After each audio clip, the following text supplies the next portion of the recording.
I'm not normally dressed this way. You have any rooting interest in the game? I do not. Okay. Are you not a sports fan, or are you just not an Eagles or Chiefs fan?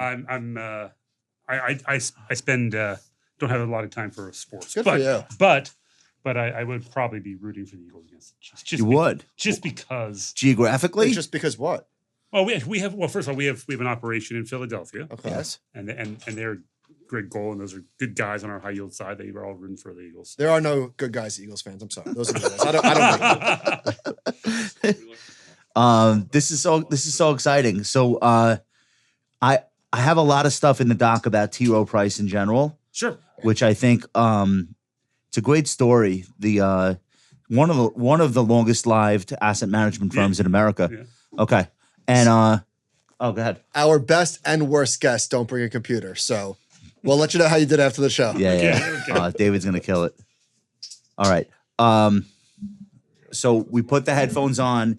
You're gonna hear yourself in here. Okay. So that'll tell you if you're too far from the mic or If you can try like you'll be able to tell the sound of your voice. You're David, you're a T. Rowe lifer? I am. Are there many like you?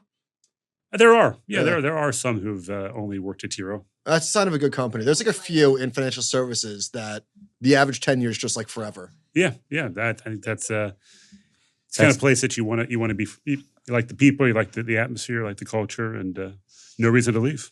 That's more rare these days, though. I feel like, right? I think that's fair. That's fair. Yeah. And you do the Barron's Roundtable.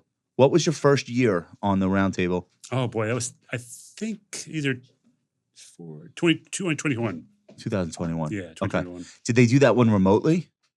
They did that one remotely. Yes. Yeah, I remember that era. A lot of things that used to be in person were remote for that year. Yes, that's right. That's right.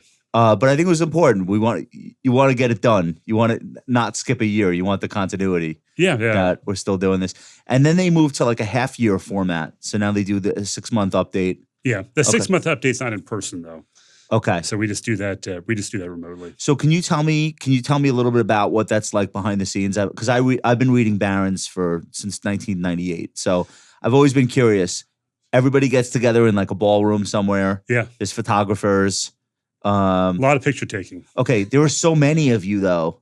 Like, how do you get through all of the content? It is a long day. I mean, it literally Is it all one day? It starts at 8.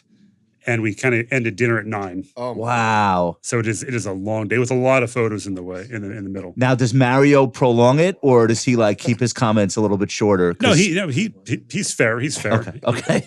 All right. I've done TV with Mario. Is he the longest tenured? He is the longest night of the tenured. round Barron table. He is Scott came on right after Mario. Scott Black. Yeah, he's great. I think they're all great, and Abby's great. It's So Michael and I were talking about this on a recent podcast, though. It's really hard because you're coming up with these picks in mid-December. Yeah. And then the world changes, not just in one year, but in any year.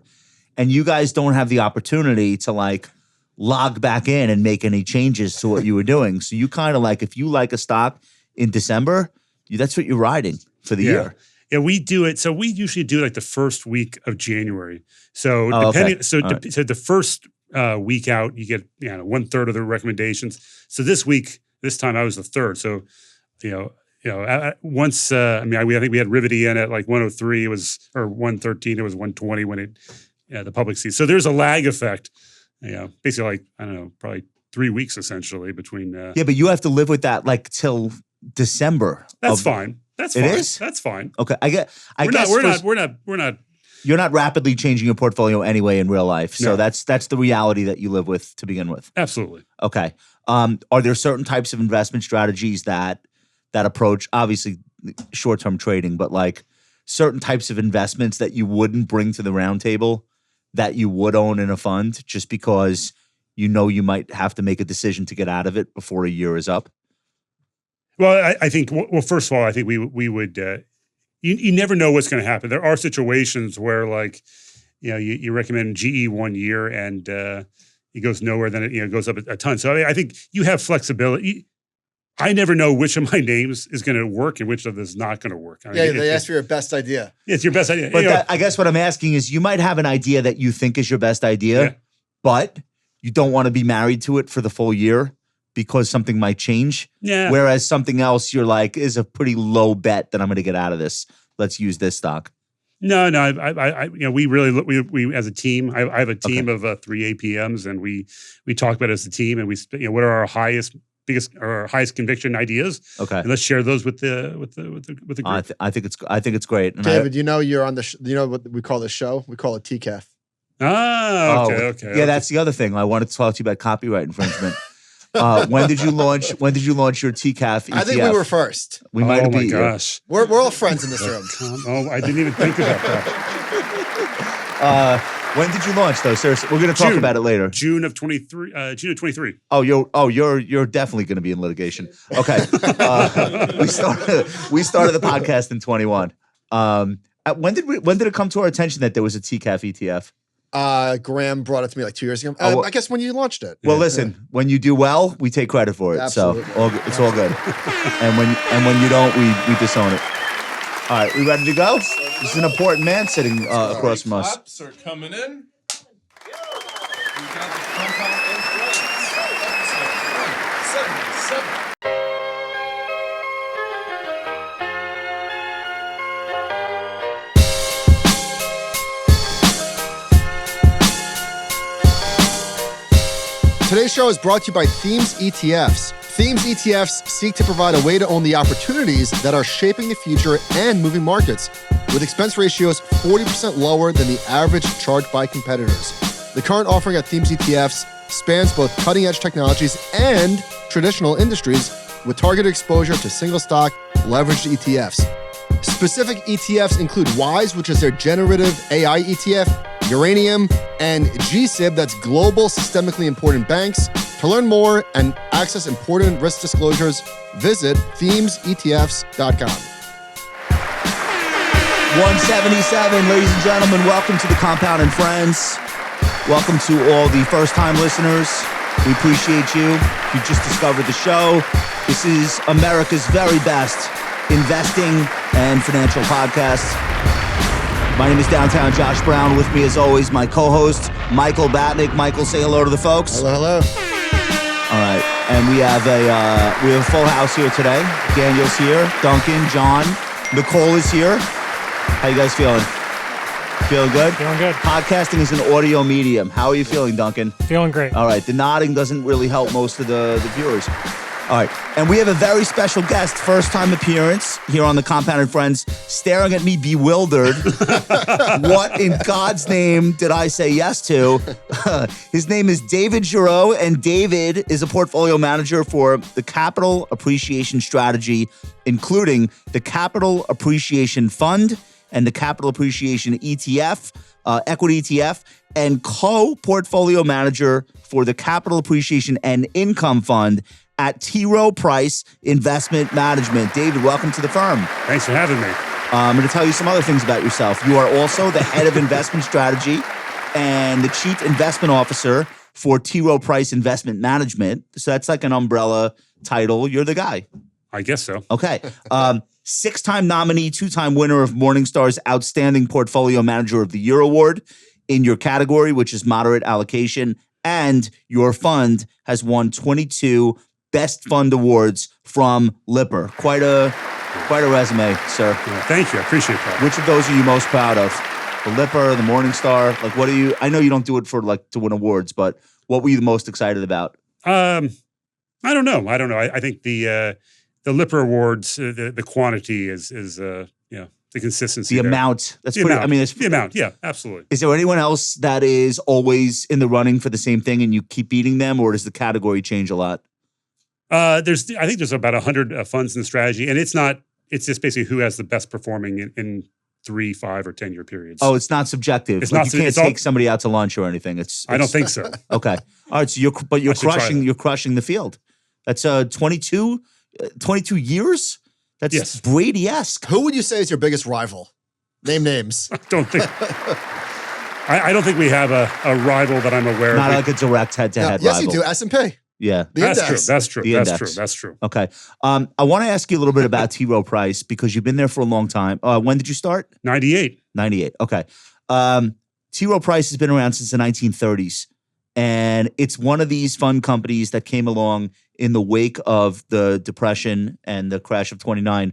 A lot of people don't know this, prior to the crash of 29, the predominant vehicle for stock ownership was the closed-end fund. Mm-hmm. The problem is they were all levered, and they all went away. And the only funds that survived, by and large, were the open-end mutual funds that were not using leverage. I think MFS was one of the early ones. I think Fidelity was around then, or okay. I'm not sure about when Fidelity was around. All right. But T. Rowe Price, so you guys are almost 100 years old. And also one of the largest publicly traded asset management firms. I think you're the 6th largest, and 1.61 trillion in assets under management. So from the inside, what is special about T. Rowe? Why have you stayed there your whole career? What do you like about it? Well, I think the culture it's a culture of it's a culture that really puts investing focus. We don't have an insurance business. We don't have a bank. We all go to work focused on investment management every day. I would also say that when I started in 1998, there were a lot of investors who were very, very long-term focused. I mean, that was kind of how it worked. When we went to meet with management teams, or I was an industrials analyst, auto analyst, a lot of long-term questions. And in the last 26 years, the market has really changed dramatically because of passive taking a lot of share, put active under a lot of pressure. And really, as a result of that, and hedge funds become a much larger part of the market. There's very, very few people who are kind of doing good long-term fundamental research like T. Rowe Price anymore. And that just wasn't true 26 years ago. It's more like quantitative these days, and index-like construction of portfolioos, less shoe leather. Some quantitative analysis. Or some really short-term, right? It's like, what's the quarter going to be? Is it 3 or 4% organic growth, right? And I'm going to make a big bet on one outcome based on some credit card data I have, or some very, very short-term focus. And I would argue a lot of the industry's intellectual capital has been focused on trying to solve that really, really hard thing to fix, really, to really get an edge on. Yeah. And so that area of longer-term investing, thinking out 3, 5, 10 years, it's really, there's not a lot of competition. What's going to raise AUM this quarter is the new question that people are not new. The question that people are most preoccupied by. I think that's fair. Do you still feel like you're setting prices as the active manager? Yeah, I think we are setting. We still are setting, but it's not in every circumstance anymore. You do see situations where there's a lot of volume on a specific ETF. You see the correlation between those names and that ETF really rise dramatically. I always remember a great story. In 2016, Hillary Clinton was tweeting about high drug prices, and there was an index that covered all drug companies. Well, inside that drug index was a company called Zoetis. Zoetis obviously Animal health. Animal health, thank you. Yeah. And the stock went down almost as much as everybody else, even though she wasn't tweeting about the price for cow. It was in the index because it was spun out of Pfizer. Exactly. And very good. They didn't very have good. a chance to remove it yet and put it in the, I don't know, where would you put it? No, it's still in the index. It's still a pharmaceutical company. But it got treated like it's doing diabetes medicine, right? Yeah, okay. Exactly. So you do see situations where, or there's a time where when Trump got elected and when real estate was still within financials, the real estate, which should have done poorly when Trump came into office in 2017, it went up just like all the other financials. So when you have lots of volume, correlations in those sectors, those ETFs can get pretty high. But it sounds like that's an obvious edge, though, too. Absolutely. For somebody that is not an indexer and somebody that's making decisions, it's like, oh, look, the index money has this wrong today. Yeah. Let's capitalize. Do you think like it's taking longer for value to accrue to names that you find value in? Are there examples of we've held this for 3 years and my God, it's still undervalued? The market participants are not seeing the value that we are? Or you not concerned so much with that? We don't see that very much. I mean, again, what we're talking about is more like a short-term kind of event, right? A week, a month here. Yeah, the reality is if you can find companies that are creating value at a healthy rate from earnings or cash flow, price will follow. The price will follow. It just not in every case. There's some companies that we own that we're a little surprised at where they're trading even after the last couple of years. But I always talk about GE. GE is a company that really went nowhere for like 3 years, and it went up 4x in 2 years, right? So you just never know when those inflection points are going to be sometimes. You just got to be patient. You know what seems really hard to me and to Michael, we talk about this a lot. Even if you nail the earnings, you don't know you don't know the sentiment piece that's going to decide what the multiple will be. And some of the companies I think about often in this framework are like the auto manufacturer. So for every year of my career, I'm in the business 25 years. For every year of my career, the PE multiple has gone down basically 1 point.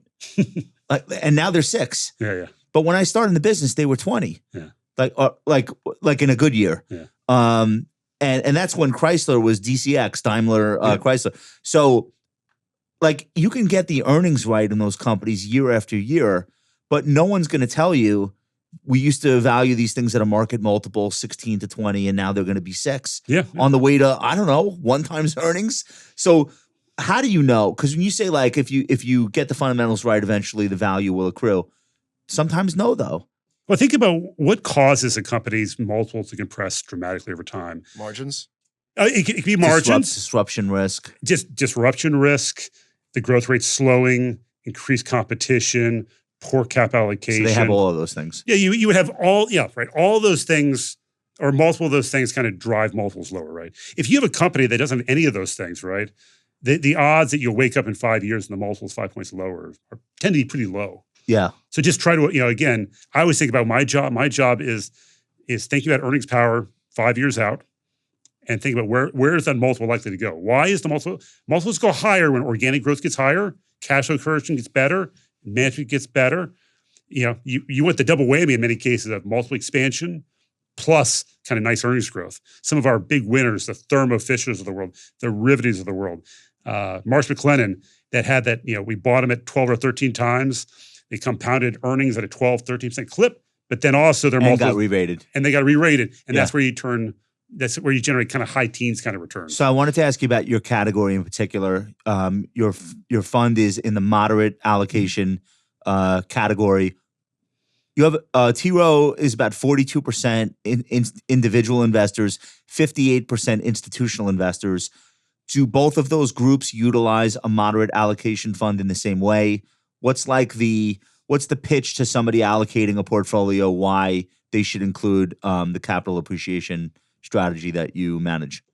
Well, I think the pitch would be over time we've added alpha both on the equity side and the fixed income side, and that we're not a so moderate allocation is both. Yeah, modern allocation would be usually a 60-40 allocation to equities and 40% to fixed income, right? Okay, so that's your universe. That's your world. You think about there's ranges, let's call it 50 to 70, right? Yeah.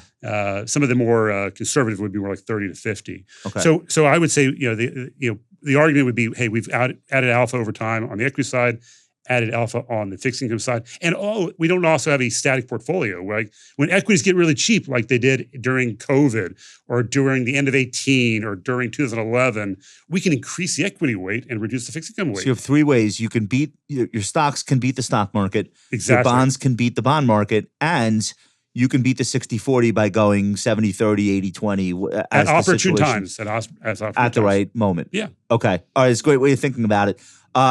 Speaking of alpha, this comes from T. Rowe Price's own literature. We'll assume it's the data is accurate. John, why don't you throw that up? So I thought this was an interesting way of viewing this, and you can see it's disclaimered to completely wrapped in bubble wrap. And of course, that will all make the show as well. We will read that entire disclaimer later. It's almost Talmudic. We have a lot of lawyers at T. Rowe Price. Okay, but the big picture is with a disclaimer, guys.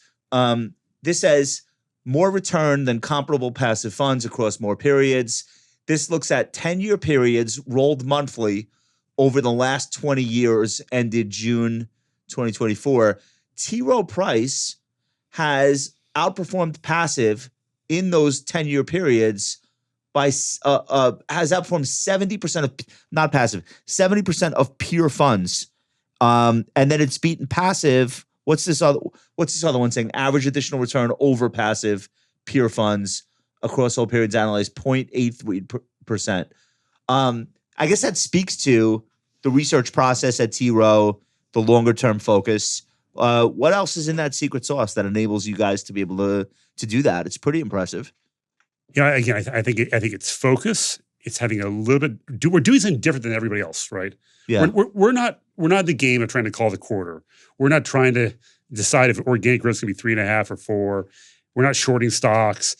Our focus, for the most part, is trying to find companies that we think can compound wealth over time, whether it be a value stock, a growth stock, or something in between, like a GARPy stock, and just find things that we think there's a high probability that can beat the market. Again, I think what T. Rowe would be known for would be companies that tend to have good management teams, good cap allocation, maybe a little bit of lower earnings volatility relative to the market, and we take bets. Yeah. I think one of the problems with active managers in general, I think, and one of the reasons why passive takes so much share over time is a lot of people don't take bets.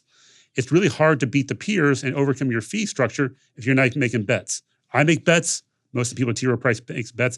And that's the only way that statistic that Part of making bets, though, is you need a corporate culture that's forgiving when the bets don't pay off. Yeah. And when you say people don't make bets, with good reason. If you make bets and the bets are wrong, you're looking for a new job.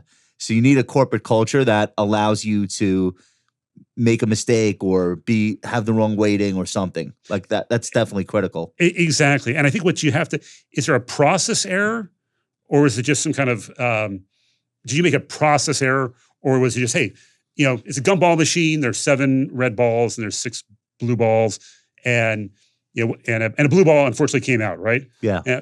Or did you make some kind of structure error? We spent a lot of time on process versus kind of. Is the research flawed or just a bad outcome? Exactly. Yeah. It doesn't make a difference to the end investor, but it does make a difference internally on an IC where you're all trying to get better at your jobs. Absolutely. Yeah. And you guys are making bets. We'll get to this later. But you are 13% underweight information technology, 6% underweight communication services.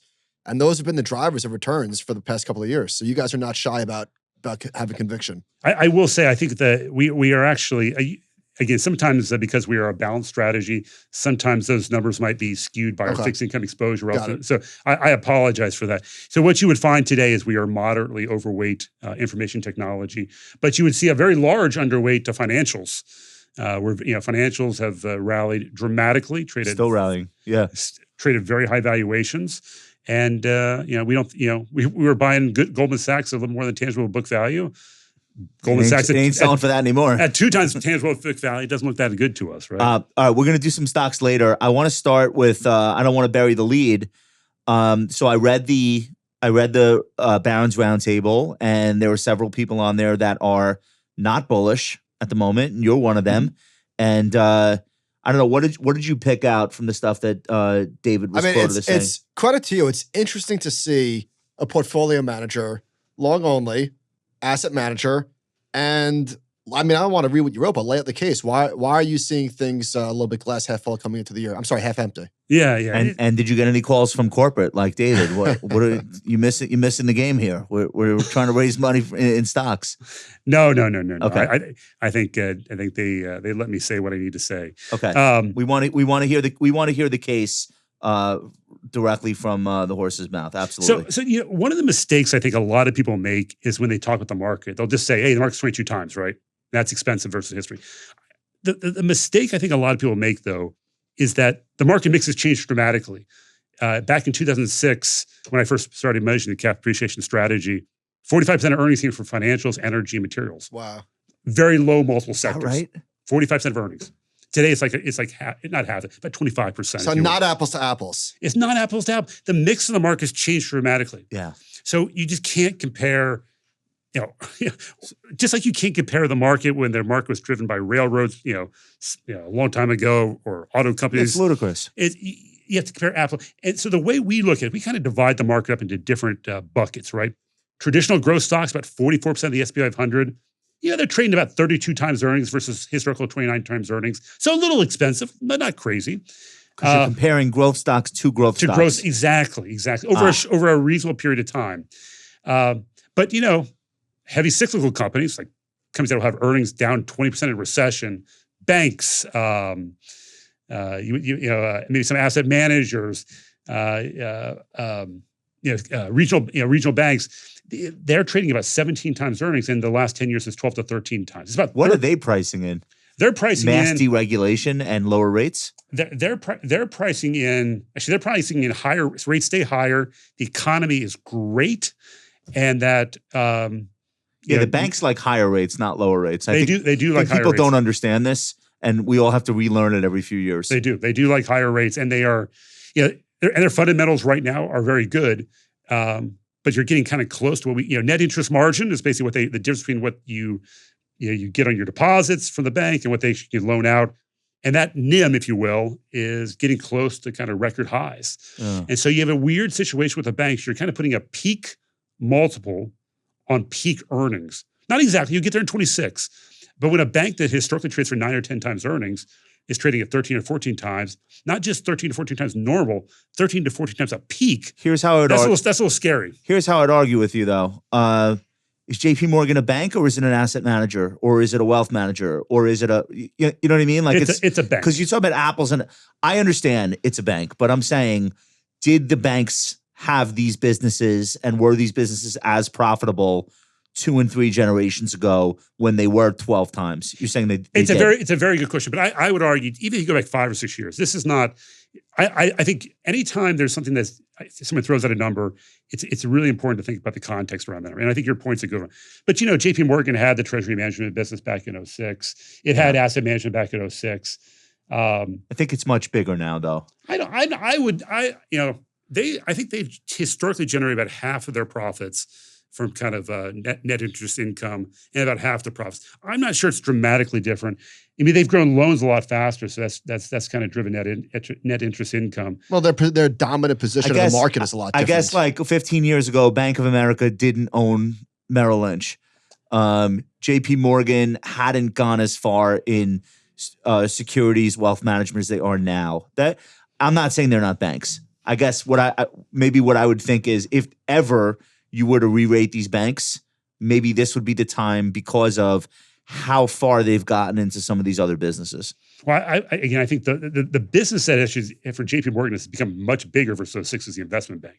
Yeah. And again, tends to be a lower multiple business over time because they've taken share. They've done a good job. I mean, JP Morgan is the best run bank in this country, but it's still a bank. Still a bank. A lot of volatility. Peak earnings, peak net interest margins. So we're drifting. Why not bullish? What else do you see in front of you? Can let me quote you, all right? And then you can react to your own words. You said, this is what grabbed our attention. I don't mean to start this conversation on a down note, but we are probably as negative about the S&P 500 as we have been in a long time. Based on our company-by-company analysis of where stocks will trade by 2030, our 5-year forward total return estimate for the S&P 500 is less than 5% a year. You go on to point out that the market's 22 times 25 estimated earnings, 26 times free cash flow, and then you're breaking down the components of the index, and you're seeing a lot more expensive stocks than I guess others might be. Yeah, I think everybody kind of acknowledges the market's expensive. I think it's just, I think what's really interesting is, like, I think we think about what's going on right now. Yeah. And what you think about, just think about the last 5 or 6 years.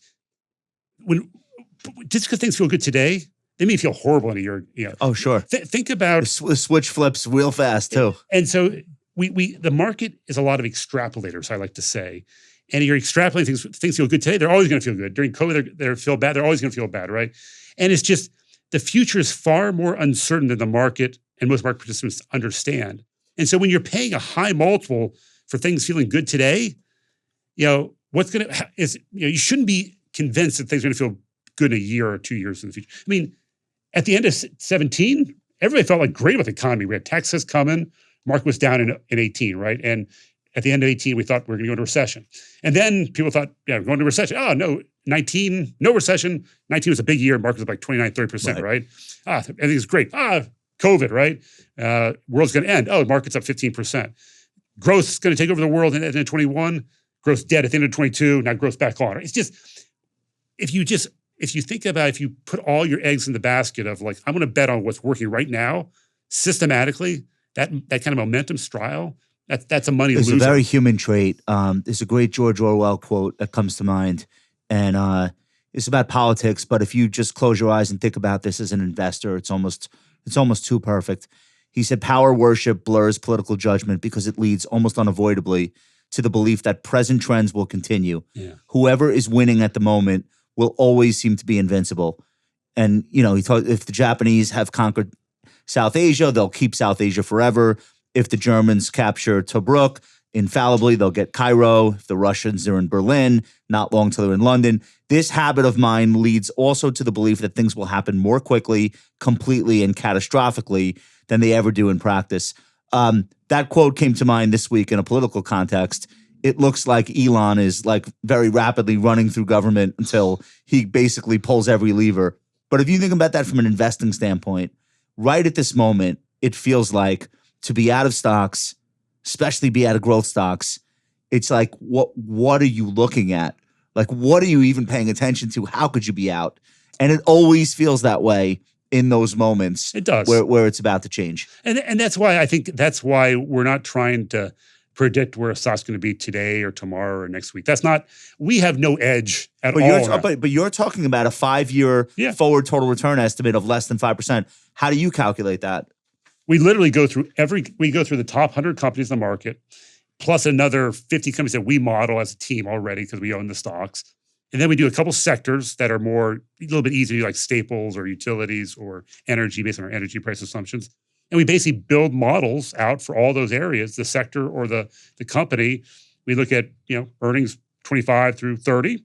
We look at what the right multiple was going to be for that company at that time based on history, based on what we think the growth rate is going to be, what we think the free cash conversion is going to be. And then we add it all up essentially, and you kind of get a price target for the market at the end of the decade. Yeah, about 7,300, which is not too far away from where we are today.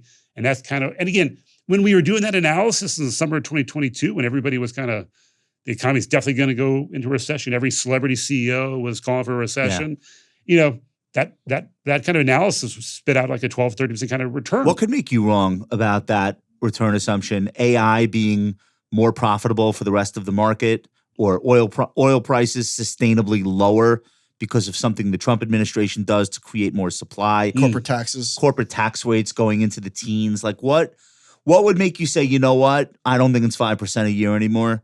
I actually think things have changed and maybe it's 7% a year. I mean, I think that there'd be a number of things.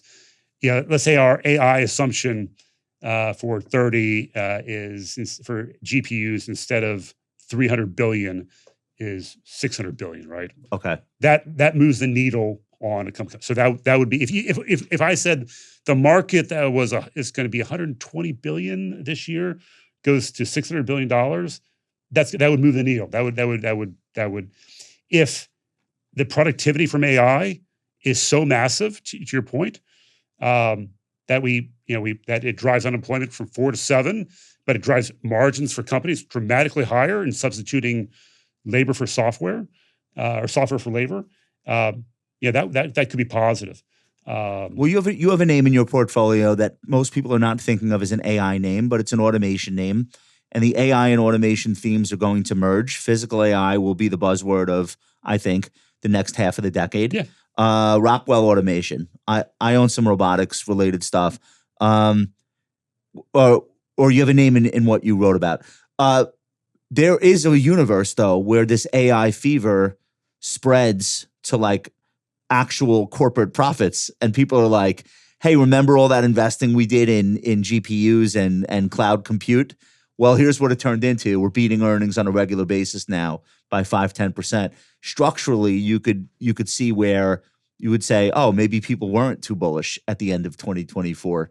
Maybe that made more sense than we thought. Well, I think what's interesting to me is if you think about the areas the area we know AI works. We know AI works and has incredible. Speak for yourself. We know where it works is like a GitHub Copilot, where essentially you were replacing a computer programmer for $19 a month, or 50% of a computer programmer. The ROI on that is off the charts.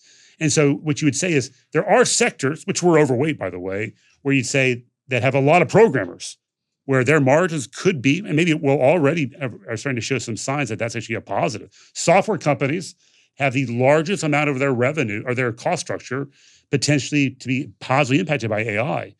not only do they potentially have revenue growth acceleration as they introduce AI products to make their customers productive and get compensated for that, but their cost structure could go lower over time as the cost of programming or programming goes lower as well.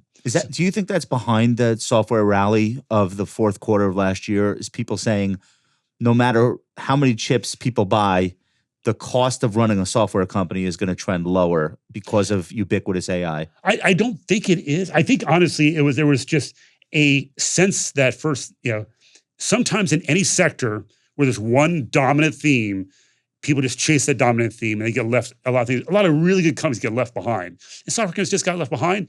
And by the end of the year, people are like, oh, these guys aren't going to be killed by AI. Maybe there'll be a benefit. Because that was also the time you saw Salesforce saying, hey, ServiceNow, Salesforce, these stocks started ripping. We got agentic AI potential. Maybe we're not a loser. Maybe we're actually a beneficiary of this stuff. I think that was kind of what drove some of the rally in Q4. So David, if you are forecasting 5% returns for stocks for the next couple of years, surely you must be more optimistic on bonds, which are offering nearly the same rate at a third of the volatility. Yeah, actually, much less volatility. I mean, I think the only challenge. I wish it was that easy. Unfortunately, spreads are tight. So if you think about a bond, and if you own a 10-year bond, and if the spreads are 100 and they go to 200 bips because there's, they revert to normal or there's an economic downturn, the bond prices can go down, all else equal. So spreads are very tight in leveraged loans. They're tight in high yield, investment grade, the ag. So you have less risk, but it's not like you have no risk, right? You have double the risk because you're running both. And if the reason they start to sell both asset classes off again is because the Fed is not cutting rates, or oh my God, they might have to hike rates, like you're not getting that safety on the bond side because we lived through that in 22. And nobody wants to relive that. So no, the one thing that we do have that, again, a lot of our peers don't for some reason is leveraged loans. Leveraged loans are top of the capital structure, floating rate in nature debt, and they did really well in 2022. They did really well in 2024 because credit did really well. Well, credit did well, but also they benefit at higher rates.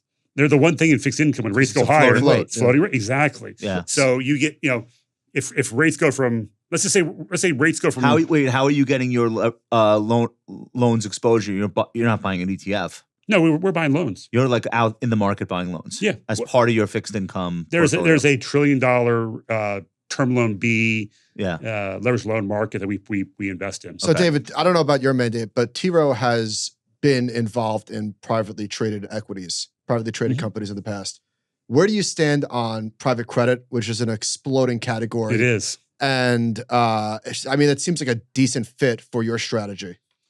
I mean, I guess the issue is, I think no one really knows what they own in private credit. I don't think the investors in private credit know what they own. I mean, really what you tend to own in private credit, you are buying a 8 times levered, maybe a mid-market kind of company with maybe a little bit more volatility in your EBITDA. And you're hoping that it turns out okay. These are not household names. These are not companies that any of us would know. No. If it doesn't turn out okay, you just negotiate. You just you keep kicking the can. It's fine. Well, that's actually been unfortunately that's been part of the game. Unfortunately, that's part of the game. I know. I'm waiting for that part of the game to not work out as well as it has so far. Yeah, so far, it's been fine. But these are top of the stack as well.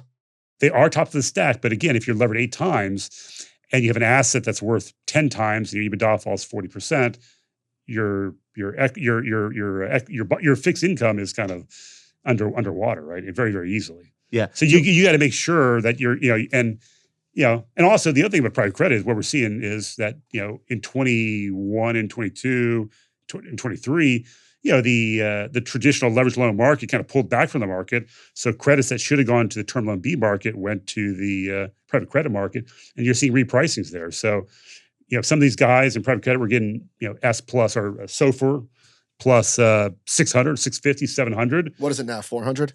Yeah, you see it. Yeah, or some of us actually just get refinanced into our market at SOFR plus 350. There's too much money chasing too few companies. In private credit, absolutely. What do you make of the argument, though, that it's nothing really to worry about because these are like some of the best investors in the world. And if they're doing a direct lend to a company, they can make sure it turns out okay. They can renegotiate terms, they can extend, they can like as opposed to a whole class of bond investors where it Going ends to up court. goes to court and then everyone loses something. That part resonates with me. What about you? I would argue that again, these businesses are smaller, less stable, more levered. You know, if you're It's like we make metal fasteners in Wisconsin. No, but wait, but it like, depends on the size. If this is a $250 million EBITDA business, that's not nothing. a lot of them are smaller than that. Yeah. You're talking about like a lot of $100 million EBITDA businesses. And again, and maybe not, and again, 8 times levered. I mean, if you're 8 times levered and your cost of debt is 11%, I mean, that's a lot. That's a high hurdle that is not a over. great company. That is not a. Yeah. Because you wouldn't borrow at that level if you didn't have to. No, if you think about the companies that we own in the leveraged loan land, insurance brokerage companies, software companies, a lot of business services companies with $1 billion EBITDAs in some cases, where you have true 20 times enterprise value and you have 6 times leverage, and they actually generate free cash flow. So getting back to your 5% target, have we ever had a 5% 5-year period in equities without a bear market? Probably not. Well, it's a good question. I haven't thought about that. Let's just assume that's true. Like, well, you don't have a lot of single digit gain periods at all. That's true. right. You have a lost decade that we can all recall because it's in recent memory. Yeah. That's 2 bear markets, both 50% bear markets. One ends in 02, the other one ends in 09. And that's all within a 7-year span of time, give or take. And even that's not it's a 0% return for the S&P over that decade. But to Michael's point, like we don't typically get rallies in the stock market that are 5%. No, doesn't happen. Yeah. So like it's more like 10, 10, 20, Down negative 30. 18. Yeah. Like that would maybe be how you get to like a single digit. I mean, that's very, very possible. I mean, I go back to the point that think about the end of Titanic, the movie. Thank you. That's a great film. Why wasn't there room on the thing for him to climb out of the water? I think they've tried. I think they've done tests on that, right? No, but couldn't he go on her back? Wouldn't it have floated? This is just physics. Sorry, you just float here, and I got the plank. I don't know. No, I understand. It's like it's very a movie. romantic. Very romantic. Yeah. Very, very, so very. But still love you, Jack. Can we do put his chart up while he's answering this question? This is your current asset allocation, yeah? Chart 3. Is this you? yeah, it looks like me. Okay. Yeah. So you're 59.5% US stock. And then I guess US bond, that's treasuries, the dark blue? The dark. It says U.S. bonds. US bonds. Yeah, that's not just treasuries. Not just treasuries. No. It could be corporates too in there. And I think that would be loans too. Okay. And how much could this fluctuate? Like could in a pandemic, this could go from 59% to 69%? Yeah, I mean, I think Equities? we put during the COVID market decline in kind of end of February to March, we put $9.5 billion to work in a month. Oh, that's awesome. That was Did you have inflows or outflows in March, April? That we had $400 million outflows, and we put because we came into the See, that's like when you have like that allocation to cash fixed income, you can do that. Yeah, we had 15% of the portfolio in cash and treasuries, and we sold some treasuries, and we bought cyclicals. It's killer. And that worked out well. Okay. Wait, where do we want to go next? We could. There was a bear. So we could skip that. Can we talk about earnings? How closely do you follow your company's earnings? I listen to every single call. Every single call, we listen to the earnings. We do a follow-up call with the management team. We underwrite our 5-year IRRs.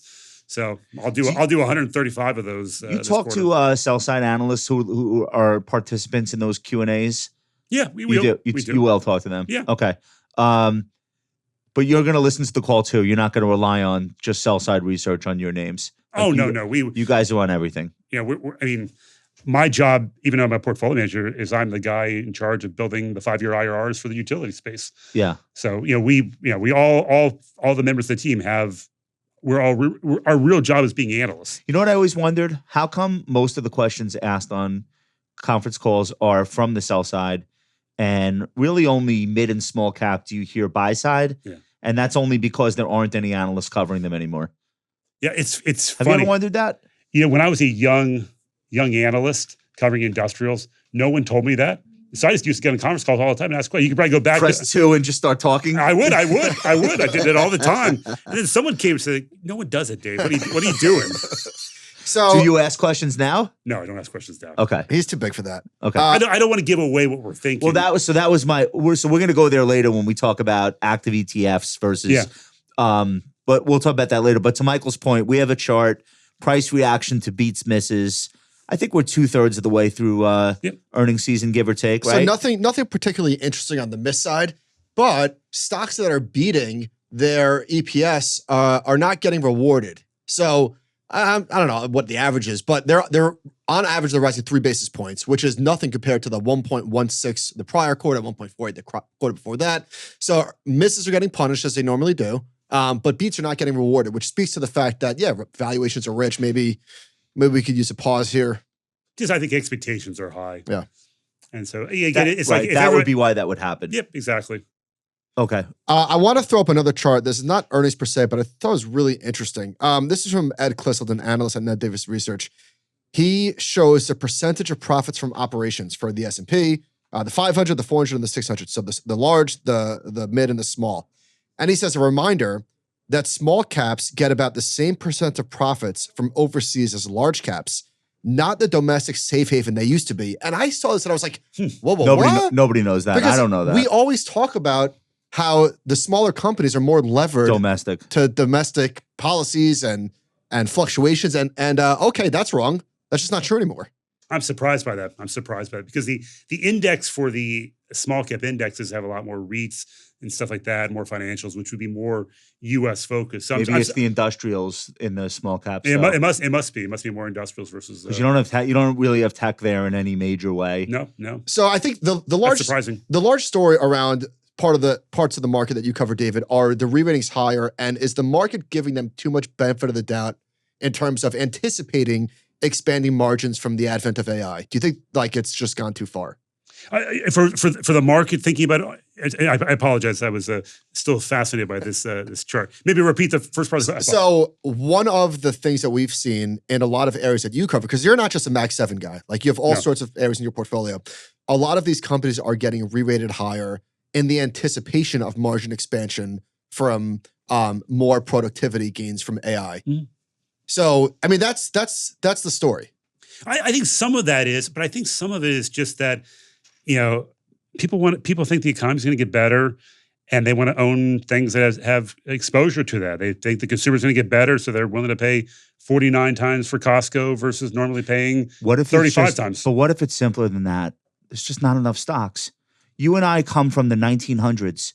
There was a time we do. Yeah. Do you remember when the Wilshire 5000 could actually fill itself with 5,000 stocks? Yeah. It's give or take 3,500 stocks.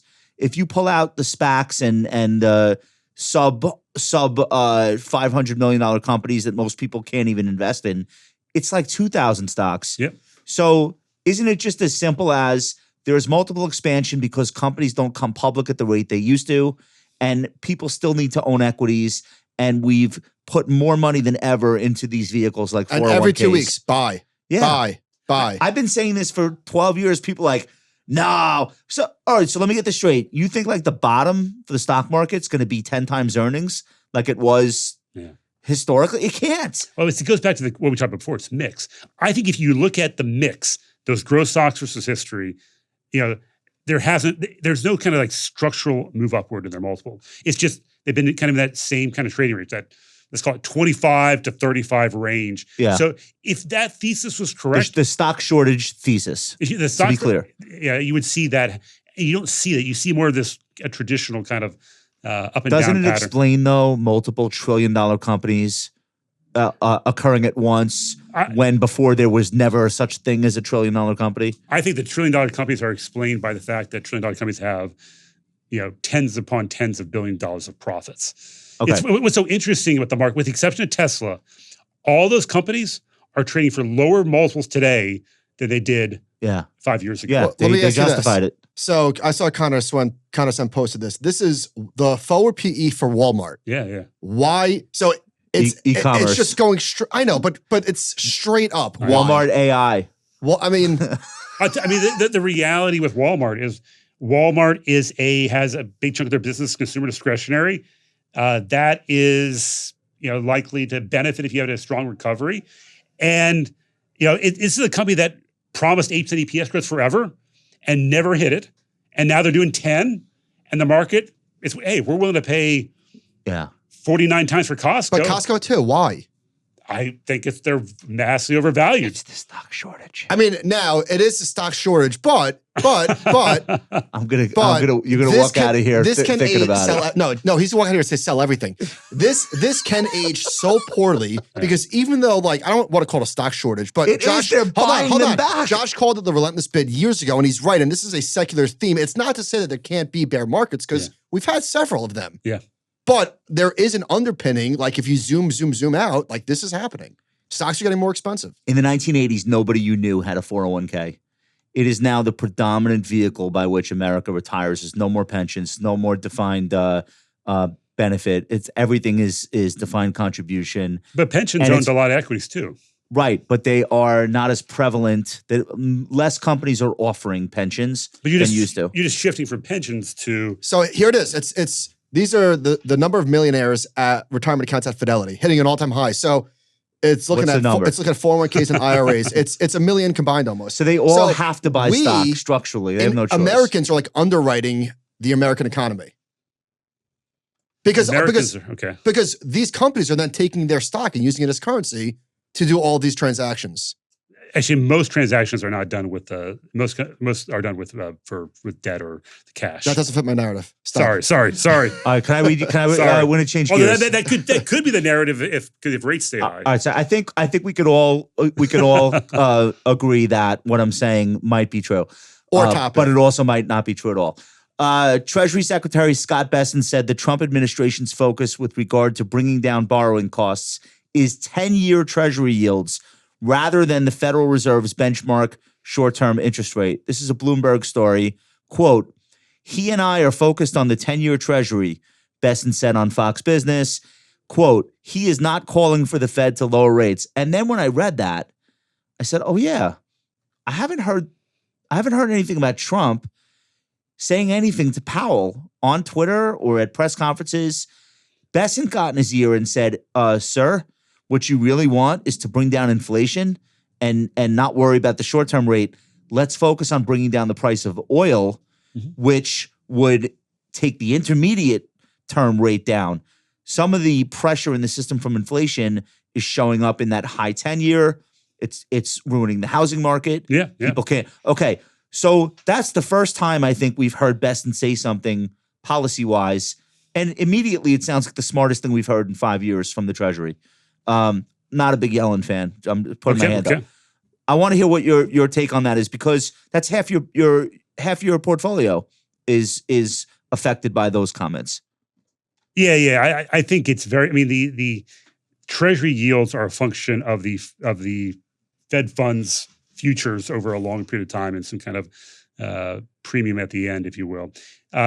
What I would say is, if you really want to get the 10-year down, the way to get the Fed funds down is to do what the Treasury Secretary, he says, get debt to GDP back down to deficit GDP back to 3% by 28. You think that's the source of the term premium? That is the source of the term premium. You did? Okay. You're saying this emphatically. I'm saying that emphatically. Okay. Interesting. Tell us more. Well, I think you have a situation. Well, first of all, let's go back to your supply and demand. There is a case that we're issuing a lot more treasuries today than we were 5, 10, 15 years ago. And the demand for that is not infinite, right? Yeah. And so seems to be. But rates are higher though, right? So the more supply you put in there. So if you could go to your point you're making, the Fed cut overnight rates by 100 basis points. And the 10-year yield rallied 100 basis points, effectively offsetting that. If you're a mortgage broker, you're like, wait, what just happened? I know. Okay, so continue. Well, when the Fed cuts rates, it's very frequent that because that is positive for future economic growth. and future economic growth, could be actually it's not. It happens more than you would think, where the Fed cuts rates, Not so surprising. and the 10-year actually rises a little. Okay. So, but like that also is a function, to your point, that there's enough concern about debt and deficits that people are not buying those bonds. Therefore, rates are structurally higher. Yeah, I think there's definitely a case to be made for that. Okay. The fact that we're running 1.9, we felt. I remember in the Trump administration, when we got to $1 trillion deficits, we felt like that's pretty scary, right? It's kind of 4.5% of GDP. And what is it now? 5? 1.9 or 6.4. 6.4. Yeah. So, And all right. 1.9 billion. Yeah. So you think what Besson is saying has validity, but what are we really going to do to lower the deficit? He can't. There's There's nothing nothing he could do. There's nothing he can do to impact the 10-year rate beyond getting inflation under control, getting deficits under control, and probably not pushing through a whole bunch of tariffs either. Okay.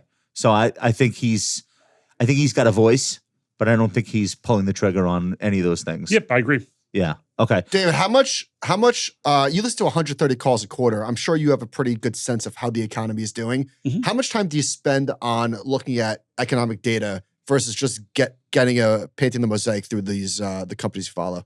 Almost none. Almost none. That's Peter Lynchian response. Yeah, He said if you spend 15 minutes thinking about the economy, you wasted 13 minutes. again, So- it goes back to what we said earlier.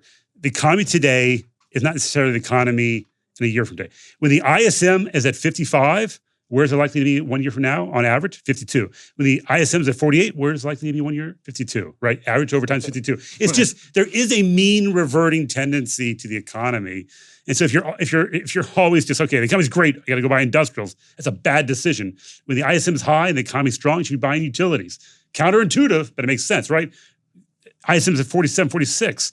Should be buying tech and industrials because the economy's going to get better and those stocks are going to work really, really well. Well, at least as part or not a bigger part of the explanation for the bull market over the last 15 years, along with Josh's relentless bid theory, is there's really only been one recession outside of COVID over the last, since the GFC. Like that was it. There's been like, a few quarters here and there. There's been a lot of fear. There's been, 11 when there was a fear, constant, yeah. 15 there was a fear, 18 there was a fear. Almost every year, I think except for one. Well, some would say there have been industry recessions. Oh, there have like been. for, There have been. for energy, Yeah, for absolutely. tech. Entertainment. Some would say Housing, there have been yeah. rolling recessions, and some of them are regional. Like whatever went on in 15, 16 with oil prices, Oh, yeah. if you lived in Oklahoma, it was a recession for It you. was. Okay. So maybe that's just now a standard thing where not every recession goes nationwide, or maybe that's not really a recession. Yeah, I agree with that. And I think, it's also, the economy has become less recession. We become more of a service economy. I think there's only been 1 year in like the last 70 where services went negative, right? And so if you have an environment where it used to be 60% of the economy was services, and now services are 72 or 73% of the economy, the odds of a recession, because that other quarter of the economy that is more volatile, housing, manufacturing, aerospace and defense, right?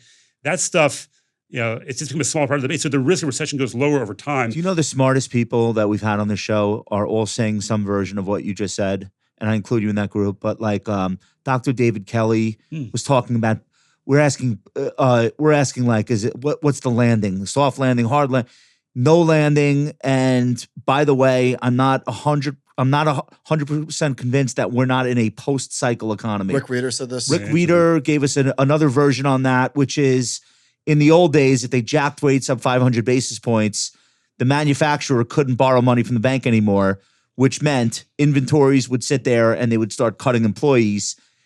Name one version of that would offset the growth from Apple, Google. Yeah, None of exactly. these companies And are. how about this? The transmission mechanism that causes recessions. The borrowing. The information that these management companies have happens so much quicker today than it did back then. Think about how the tech companies responded in 2022. They all got religion real quick. I did. So do you buy the fact that managers are now better? I mean, I know this sounds so fucking toppy, but that management teams are just better equipped to handle you need an risks? exogenous shock. Yeah. In other words, like a run-in-the-mill cyclical recession becomes harder to imagine. It is. And it's funny. We think about all these, since World War II, we've been in recession like 11% of the time. Since 1982, we've been in recession like 8% of the time. Recessions are rare. As it is. Just even without any other, it's rare event. Yeah. And I think And again, I would argue that for a lot of reasons, the mix of the economy, recessions will become more rare over time. All right, so are you sure about the 5% number? You want to ratchet that higher? It's actually below 5% now. So I want to get to a couple of things before we finish up here. I've always wondered this. All right, so you guys have this long-standing, incredible track record on the Capital Appreciation Fund, and then somebody internally at T. Rowe is like, we got to get with this ETF thing. Like, this is just, it's how advisors want to allocate. It's how retail investors want daily liquidity. Like, there's tax loss benefit. Yeah. So we have to take these active strategies and we have to reclassify, or we'll create a share class, or we'll do something, but we must do the ETF wrapper. I've always wondered how a portfolio manager feels, because now all of a sudden, instead of you having 45 days after the end of the quarter to file a 13F and reveal to Wall Street, this is everything we've been buying, this is what we've been selling. Now it's like every day people can go to the website, spreadsheet, here's our trades for the day. Does it matter? Well, Does it matter a lot? Does it matter a little? What? Well, the good thing is the cap appreciation strategy, again, it's a balanced strategy. It has fixed income, equities, a little more constant on the equity side. The ETF is all stocks. Yeah. And it's a larger number of names. And again, for tax purposes, the ETF trades less frequently too. Of course. So we are not disadvantaging our cash shareholders by having that. But was that ETF. a conversation internally? Yeah, it right. was absolutely. I told people I would not do anything that was not a disruptive product, that had a clear value proposition, and that in any way hurt our existing cash shareholders. We wouldn't do any of those things. But you're late, which means there was a hesitancy for a long time. Well, yeah, Because you could have done this 12 years ago. the reason we didn't do it 12 years ago was because T. Rowe got too big. Yeah. And there were allocation issues at one point. And we split into two pieces, which made liquidity and allocation, so you can own all the companies you want in the size you want. So instead of being at you said a $1.6 trillion asset manager, I don't, even though that's T. Rowe Price, I'm at an asset manager with under $200 billion. Okay. At around $200 billion at TRPUM. So I went with the smaller entity. So we couldn't have done TCAF if I had stayed at TRPA from my perspective. Okay. Because I wouldn't be able to own. I would be taking capacity that my cash shareholders had the first right to. Now there's plenty of capacity because I'm the only large cap strategy at TRPA. Oh, that's interesting. So now, all right. So now you don't feel like people are front running the fund, knowing what you're actively buying and selling each day. Because everyone's out in the open. All the active funds are ETFs or becoming ETFs. And like I said, we're not trading every day in TCAF. Again, you can't trade every day in a ETF and still have the tax. There are a lot of advantages to an ETF that you can do things with, but there's not an infinite number of things. You can't trade every day and generate. And we've had no taxable gains, and we'll never have a capital gain. But if we trade every day in TCAF, we would. So if somebody asks you, has your portfolio management style changed since putting the strategy that you've been running for a long time into the ETF wrapper, you can confidently say, other than the fact that it's all equities, no. This is what we do. I love that. I love that. Larger number of names with slightly different objectives, no fixed income, and again, an objective not having capital gains. So let's talk stocks. And in Barron's piece, you had some of your favorites. I know a couple. I don't know Revity. You'll tell me about it. Sure. Let's start there. RVTY. It's a $113 stock as of the start of the year. What is it? Is it GARPy? Is it value? It's a GARPy stock. It is a life science tool and diagnostic company headquartered outside of in Massachusetts. It is a company that sold off its industrial and a lot of its applied businesses a couple of years ago, and really became a software reagent immunodiagnostics play. 75% of the business today in terms of profits come from businesses that are basically growing either high single digits or low double digits. And the rest of the business is fine, probably let's call it 3 to 4% kind of growth. But they have a lot of margin room. Margins are like 28, 29, but they should be over time 35. They've been buying back a lot of stock. There's some optionality around some of the things they're doing with their they have a royalty business, if you will. So there's a lot of really good things. There's a great CEO, and I think this is the company that will probably grow earnings from here. So you see yourself being in the story for a long time. I do. I think this is a $300 stock. So you have we'll do one more. Oh wow, it's 120. Yeah. We'll do one more. I'll let you pick. You've got PTC, Fortive, Roper Technologies, Becton Dickinson, Thermo Fisher. Those last two, are they basically the same company? Or No, all right. no, they're definitely not the same company. They're like medical devices, Well, Thermo Fisher is twice the price, so it's twice as good. twice as good. Yeah, that's how it works. Maybe today it is. No, but Thermo is a life science tool company like Revvity is, and Becton Dickinson has some life science tools, but it also has syringes, kind of core medical devices. Is Roper like water? Roper does not water. Roper is it's basically a stock. It's niche software businesses, small niche like software. a Constellation software. Yes, but faster growth, better businesses. Look at this stock. Yeah, it looks like one that I should crazy, own. right? This stock's on my list of best stocks in the market almost all the time. So you've been overweight healthcare, and healthcare has been really. I mean, we're only a month in, but healthcare has been working. This year it has been working. That's true. It did not work last year. But again, I think again, in an expensive market, people are starting to say, okay, banks, can I buy Goldman at 2 times book value? Can I buy Costco at 49? Everything's picked over. Well, maybe not everything in healthcare is not picked over, right? Some of the life science tools, some of the managed care. There's some good opportunities. Abbott has had a good run, which we own a lot of. So there is. You like healthcare for the coming year? We like healthcare. Again, it's defensive, and again, you guys look like top-down sectors, or not really? Not really. For individual situations. Individual situations. So we have a large overweight in healthcare, but it's not because we like healthcare. It's because we like McKesson. We like Revvity. We like Thermo. Right? Don't say United Health. I can't protect you here. Other than John, none of us are packed. So David, packing, you've got. I do like United Healthcare. Four of your top 10 holdings. Four of your top 10 holdings are Mag 7. It's such an interesting top 10. I just want to read it so the audience gets a taste of what this is. Microsoft, Amazon, Becton Dickinson, NVIDIA, Roper, Fortive, United Health, Revvity, Alphabet, PTC. I don't see too many portfolios that look like this.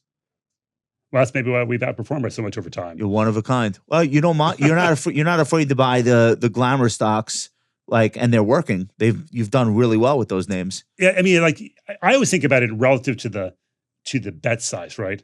So if you look at a Roper, on our equities, we would be 400 basis points overweight a Roper because nobody owns that. It's not big in any index, really. No, but it's a company that will compound earnings at a low double-digit rate.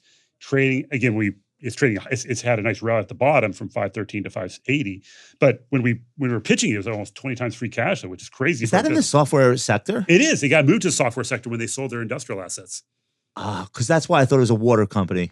It has a water meter business, right? But it's not what it trades on. It has Neptune, which does water meters. So you're wildly underweight Apple. It's outside your top 10. It is. I would imagine that's the perfect type of stock where you look at it and you just don't understand why the multiple just keeps going up and up and up. Yeah, I think it is. I understand why the multiples goes up because the mix keeps evolving to more services, and services is higher margin, more recurring revenue. So that is, I understand why the multiple is expanding from that perspective. The issue I don't understand why people aren't more focused on the idea that, the iPhone really doesn't really grow very much. It hasn't grown the last 2 years. It's replacement only now. It's replacement only. Yeah. And I'm a little bit skeptical about Apple AI. I mean, the early indications are that's not good. I'm not sure it's going to drive a huge replacement cycle. It's ChatGPT with an Apple wrapper. The goggles were a misfire. There's a long list of reasons why Apple shouldn't have done as well as it has done. Yeah. And I'm a shareholder. Yeah. Most of the world is at this point. Yeah. Whether they know it or not. It's an interesting stock. Amazon's reporting as we. Amazon will report just as we're wrapping up the show. Is that in your? It is. Yeah, it is. Okay. It's not as big a bet as Microsoft is per se, but it's a name that we do own, and they're going to have the second highest earnings growth of the top 75 market caps in the S&P. Did you know that this year? I did not know that. Okay. Say that one more time. This is Sean and Chart Kid Matt did this work for me today. Amazon will have the second highest earnings growth of the Mag 7. Oh, yeah. And the second highest of the entire large cap 75, 77% earnings growth expected for this year. Oh, interesting. It's a company could not grow post pandemic. Made a lot of went backwards. Anyway, that's one of my favorite names over the last year, and It's done well. It's done well, and I think Jassy now is getting into that place where he's like, oosh, Andy Jassy speaking. Like, I think people are starting to venerate his abilities finally. Yeah. It took a minute, but I think that's where we are with that name. Yep. So, and as you could tell, it's a very tangible thing that I'm citing. Did you have fun on the show today? I did. That was a lot of fun. All right. Thank you. Do you want to come back sometime? Absolutely. What are you doing tomorrow? We'll all be here. David, this has been such a pleasure. I've been reading your commentary for a great many years, and I've always wanted to talk to you. So I just want to, before we wrap up, I just wanted to say thank you so much for doing this. The wrap up is we ask people what's the thing they're most looking forward to in the future. And it could be literally anything, professional, personal. Look forward to see my wife tonight. There we Okay. go. All right. Wow, very nice. Family man. I like it. You got anything you're looking forward to? I'm looking forward to Amazon earnings in 4 minutes and White Lotus season 3. White Lotus season 3. Hey, put this graphic on screen for me. I just bought tickets to this. This is what I'm looking forward to. This was one of these things where as soon as I saw it, I just pulled the trigger and then I asked people later, like, where you go? Bob Dylan and Willie Nelson together, 5 minutes from my house. They're going to hit amphitheaters all over the country. This is Jones Beach. Not all of these acts go with them. Like, depending on what city they're in. So we're going to get Wilco at mine, which is one of my favorite bands. But they have Sheryl Crow, Avett Brothers, Red Clay Strays, like a lot of really great acts, depending on where you see them in America this summer. But I would just recommend to music fans, every time you see Willie Nelson and Bob Dylan, it could be the last time. Yeah. So if they're both on stage at an amphitheater near you, I highly recommend you buy tickets today. It's called the Outlaw Music Festival. All right, that's it from us. We're going to wrap up. I want to thank our special guest, David Giroux. Are you doing any social media or not really? You stay off of that stuff? I stay off social media. Can people go to Rowe Price and hear more about the fund? Like, what's Sure. the best place for people to do that? TRowePrice.com. How simple could it be? TRowePrice.com. Great job this week, everyone on the compound staff. Too many of you to name at the end of each show, but we appreciate you. Thank you so much to the fans. Please remember to subscribe, tell your friends. We'll talk to you soon.